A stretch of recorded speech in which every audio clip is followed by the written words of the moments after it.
Street's pricing in a 100% chance of a rate cut next week. What will an easier policy stance by the Fed mean for the real estate market? Our Diana Olick joins us this morning from Ivy Zelman's annual housing summit, where she's joined by Adrian Foley, the CEO of Brookfield Residential. Hey, Diana. Hey, Carl, thanks so much. And Adrian, thanks so much for joining us. This is really such an important time right now. Obviously, we're looking at a potential rate cut next week priced in. That's all anyone's talking about at the conference today. You are a land developer primarily. You do build some homes, but it's really about land. How are lower interest rates going to impact your business, and how much of a roadblock have they been so far this year?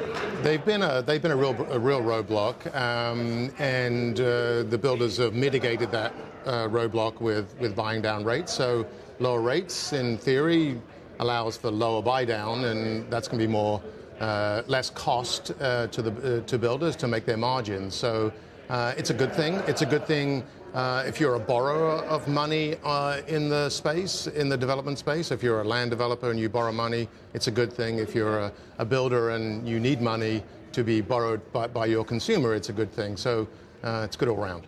And mortgage rates don't directly affect your business except on the demand side from those builders. So how would lower mortgage rates impact what you're doing?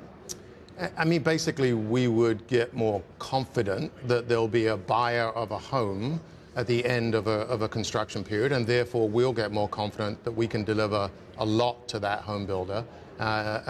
So we've all upped our optimism a little bit on how we see the supply-demand equation.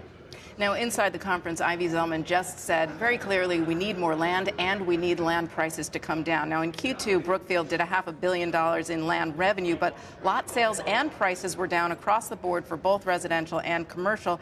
And a recent report from John Burns Real Estate said that land demand has collapsed two-thirds in the past quarter, similar to what we saw in 2022 when mortgage rates came down. So talk to me about land pricing and availability. Yeah, I mean, you have to look at our portfolio of land. It sits in three buckets. We're a land banker, so we loan people money so they can take lots off their balance sheet.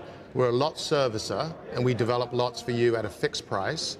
Or we're a community developer, which is the vast majority of our portfolio today, where we're in active 5, 10, 15, 20-year master plans that have annual lot drawdowns by builders. So if I'm a banker or a servicer, those transactions looking forward here may have come down a little in value. We certainly feel like from an existing contractual perspective, nothing's really changed. Builders are taking down lots at the same pace as they were contracted to.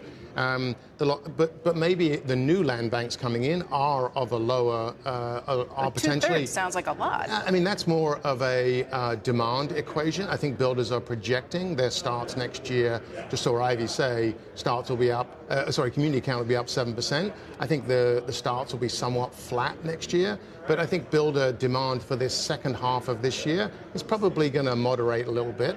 The community side of our business, though, is really strong, and builders are still in need of the lots that we're providing in our community business. And just quickly, the Trump administration had said that they want to open up more federal land for housing and possibly declaring a housing emergency. What do you make of that? I love the focus on basically a CHIPS Act equivalent for housing. I think that's a brilliant move. I know there's rumors of the federal lands being in remote locations. There's plenty of federal land in really high demand housing locations. Get a venture, get a partnership with the building industry and developers like ourselves, and we can develop some of that real estate in the near term. Adrian Foley, CEO of Brookfield, thanks so much for joining us. And we'll have a lot more exclusive content from the Zelman Housing Summit in our Property Play newsletter and video podcast. That's all dropping on Tuesday. Make sure you sign up at cnbc.com/propertyplay or the QR code. Carl, back to you. Diana, fabulous, especially at this important time for the sector. That's our Diana Olick.